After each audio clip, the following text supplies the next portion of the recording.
بسم اللہ الرحمن الرحیم. In the name of Allah, the Beneficent. اعوذ باللہ من الشیطان الرجیم. بسم اللہ الرحمن الرحیم. قال رسول اللہ صلی اللہ علیہ وآلہ وسلم ان فاطمہ وعی رضاء اللہ. ناظرین اکرام، السلام علیکم ورحمۃ اللہ وبرکاتہ. ایک بار پھر آپ حضرات کی خدمت میں حاضر ہونے کا شرف حاصل کر رہے ہیں، اور آج جس موضوع پر ہم گفتگو کرنے کی کوشش کریں گے، اور ایک بہت ہی کم وقت میں ایک اہم پیغام جو آپ کی خدمت پہنچانے کی کوشش کریں گے، اس کا عنوان ہوگا حضرت فاطمہ اور دفاع امامت. دنیا میں چاہے چھوٹے عہدے اور منصب والے ہوں یا بڑے عہدے اور منصب والے، بہت ہی پسماندہ علاقوں سے شاید چاہے ان کا تعلق ہو یا ترقی یافتہ ممالک سے ان کا رابطہ ہو، جو بھی جس عہدے اور منصب پر ہے، اس کی کوشش یہ ہوتی ہے یا وہ براہ راست یا اس کے اپنے چاہنے والے، اس کے محب، اس کا دفاع بھی کریں اور اس کو اس کے منصب کے اس بات پر دلیلیں بھی لے کر کے آئیں. دنیاوی منصب اور عہدوں کو بچانے اور بنانے کے لیے بڑی تگ و دو کی جاتی ہے، بڑی انتھک محنت کی جاتی ہے، اور کیا کچھ نہیں پیترے اپنائے جاتے ہیں کہ یا یہ عہدہ مل جائے، اور اگر یہ عہدہ مل گیا ہے تو وہ عہدہ بچا رہ جائے. عہدہ پانے کے لیے بھی اور عہدہ بچانے کے لیے بھی ہر طرح کے کرتب دکھائے جاتے ہیں اور ہر طرح کے پیترے اپنائے جاتے ہیں. لیکن منصب الہی اور عہدہ الہی یہ کسی پیترے کے، کسی کرتب کے اور کسی طرح کی سازش کا محتاج نہیں ہے. یہ عہدہ بلکہ ذالک فضل اللہ یؤتیہ من یشاء، یہ وہ لطف الہی ہے اور فضل الہی ہے، وہ جس کو اس کا شائستہ، لائق اور حقدار جانتا ہے اللہ اسے عطا کرتا ہے. الہی مناصب اور عہدوں میں سے ایک اہم ترین عہدہ امامت ہے، اور جس عہدے کو عطا کرنے کے بعد حضرت ابراہیم علیہ السلام کو پروردگار نے قرآن مجید میں اس کا تذکرہ بھی کیا ہے، اور ایک طرح کی لطف اور کرم کا اظہار بھی کیا ہے کہ ہم نے آپ کو امام بنایا ہے. امام کے معنی اصل ہوتے ہیں رہبر، گائیڈ، رہنما، پیشوا، جو راہ کی نشاندہی کرے اور پہنچائے. عربی کے لغوی اور ایز اے ڈکشنری اس کے معنی. لیکن امام جو ہمارے علم کلام میں استعمال ہوتا ہے اور ہمارے عقیدے میں جو لفظ رائج ہے، اس کا مطلب ہوتا ہے کہ وہ الہی ولی جس کو اللہ نے پیغمبر عربی صلی اللہ علیہ وسلم کی وصایت اور وزارت اور نیابت پر معین کیا، جس کے اس سلسلے کی پہلی کڑی امیر کائنات ہیں اور آج سلسلے کی آخری کڑی سرکار حجت. پیغمبر عربی صلی اللہ علیہ وسلم کے وصال حق کے بعد بلا فاصلہ یہ عہدہ الہی منتقل ہوتا ہے امیر کائنات تک، جن تمام ذمہ داریوں کو ادا کرنا، نبھانا نبوت کے علاوہ، یعنی احکام الہیہ، فرمودات و فرائض الہیہ کو پہنچانا اور بچانا پیغمبر کی ذمہ داری تھی. وہی کام امیر کائنات اور سلسلہ پاک کا تھا. یعنی پیغمبر خاتم النبیین تھے تو امیر کائنات سید الاوصیاء ہیں اور اول الوصیین ہیں پیغمبر عربی کے. لیکن تاریخ آپ کی نگاہوں کے سامنے ہے کہ پیغمبر عربی کی آنکھ بند ہونے کے بعد ایک بار حکومت کو اس جگہ پہنچا دیا گیا جہاں اس کو نہیں پہنچنا چاہیے تھا. لیکن شہزادی کونین سلام اللہ علیہا نے اس حق کو حقدار تک پہنچانے کے لیے اور حق کو مدار حق تک پہنچانے کے لیے جو تغدو کی، جو اپنے وجود کا نذرانہ پیش کیا دفاع امامت میں، تاریخ کبھی اسے بھول نہیں سکتی ہے. ہو سکتا ہے حالات اور عصری تقاضوں کے تحت کبھی اسے کم بتایا جائے، کبھی کم کہا جائے ان مظالم کو جو آپ پر ہوئے ہیں، مگر حقیقت تاریخ میں واضح اور روشن ہے.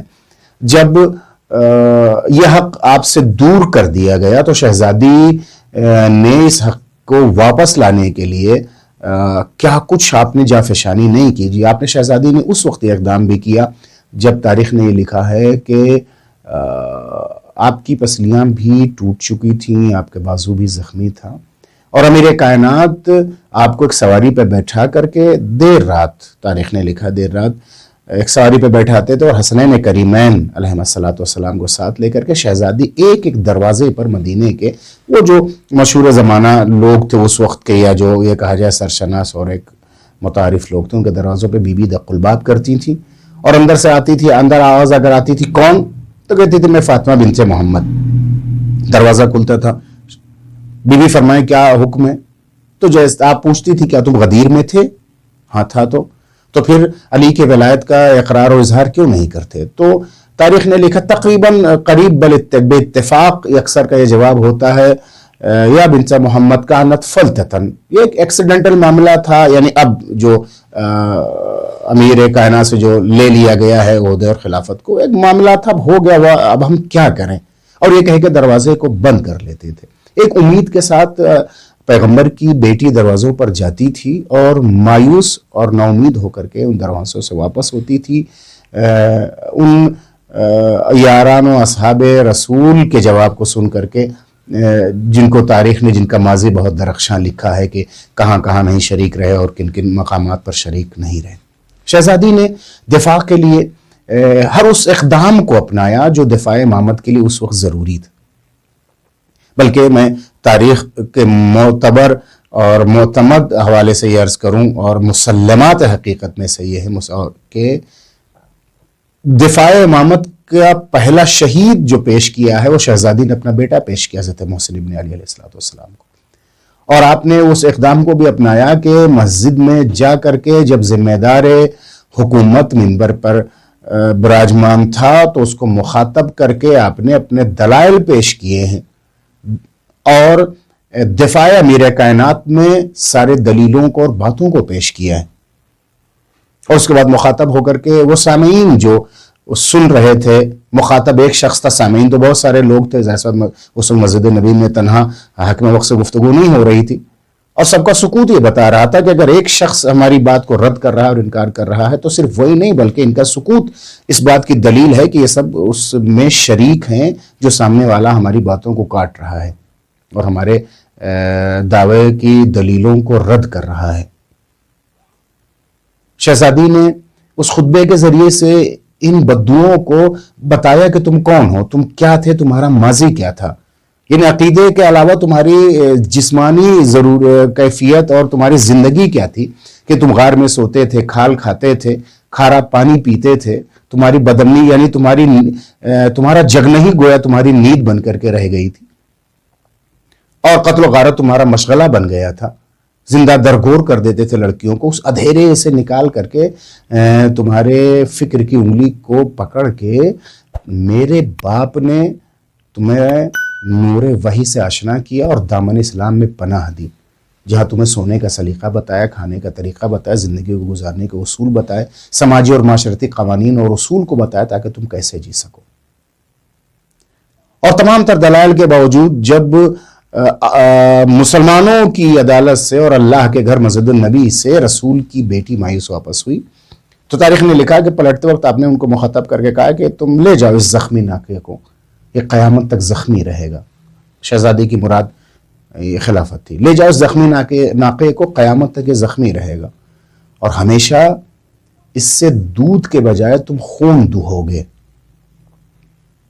دیکھ لیں آج پوری دنیا میں پاکیزہ ترین دین اسلام کو کس حساب سے پیش کیا جا رہا ہے اور اس دین کے نام لیواؤں کو کس نام سے یاد کیا جاتا ہے. دین اسلام ایک دہشت گرد مذہب ہو گیا اور اس کے ماننے والے ایک دہشت گرد لوگ ہو کر کے رہ گئے ہیں.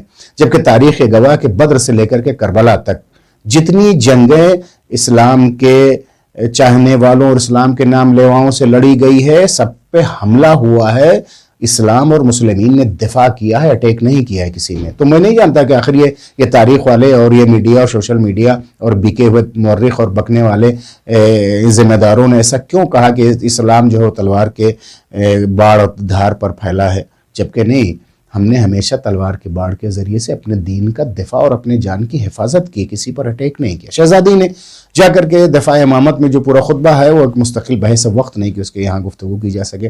شہزادی نے اس خطبے کے ذریعے سے آپ نے ایک جملہ فرمایا, وَجَعَلَ الْإِمَامَ نِظَامًا لِلْأُمَّةِ وَأَمَانًا مِنَ الْفُرْقَةِ. یہ خود ایک موضوع ہے جس پر ایک مستقل گفتگو کی ضرورت ہے. اللہ نے امامت کو اس لیے بنا تاکہ یہ امت سمٹی رہے, منسجم رہے, یکجا رہے, اکٹھا رہے. وہ امانا من الفرقہ, تاکہ ان میں اختلاف نہ ہو, تشدد نہ ہو, پراکندگی نہ ہو, ایک دوسرے سے دور نہ ہو سکے. یعنی اگر امامت کو اور امامت علوی کو مان لیتی امت اور اب یا ابھی بھی اس کو جاری و ساری رکھتی، یا جو بھولے بسرے راستے سے دور ہو گئے اگر کاش وہ واپس آ جائے تو پھر شہزادی کے فرمان کے مطابق جو سسٹم ایک پوری نظام امت مسلمہ ہے وہ مرتب ہوگا امامت کے ذریعے سے۔ اور آج جو بات کی آواز نکالی جا رہی ہے، کوئی اس کو کافر کہہ رہا ہے، وہ اس کو ملحد کہہ رہا ہے، اور کفر و الحاد کا الزام لگا کر کے ایک دوسرے کا خون حلال جاننے لگے ہیں، اور ایک ٹولے کے ٹولے بنائے جا رہے ہیں، گروہ کے گروہ بنائے جا رہے ہیں مختلف ناموں سے، کوئی اسلام کو جہاد کے نام سے، کوئی کسی کے نام سے۔ اگر کاش غدیری پیغام کو، جیسا کہ شہزادی نے فرمایا، کاش غدیری پیغام کو امت مسلمہ نے مان لیا ہوتا تو یہ نظاما للامہ وامان من الفرقہ ہے، تو یہ امت کے لیے نظام کا سبب ہوتا، یعنی ایک سسٹم ہوتا، ایک قانون ہوتا، جنگل راج نہ ہوتا۔ اور نہ آج کوئی ٹوپی کیسے لگاتا ہے، کوئی داڑھی کیسے رکھتا ہے، کوئی سرما کیسے لگاتا ہے، یہ سارے جو ٹوپی اور داڑھی سرموں سے مذہب جب بدل دیتے اور بنا لیتے ہیں، ظاہر سی بات ان کے مزید عقیدوں پر کسی قسم کا تبصرہ کہنا اور کرنا میرے خیال سے وقت کے ضائع کرنے کے سوا کچھ نہیں ہے۔ بآخر میں صرف یہی دعا کرنا چاہیں گے پیش پروردگار شہزادی کونین سلام اللہ علیہ کی ذات بابرکت کے صدقے میں کہ پروردگار اس امت مسلمہ کو دوری، دشمنی اور تفرقے بازی سے محفوظ رکھ، اور اس امت پر جو پیغمبر کے تیرے نام لیوا ہیں نظر خاص فرما، اور اس امت پر سرکار حجت کا لطف و کرم ہو۔ والسلام علیکم ورحمۃ اللہ وبرکاتہ۔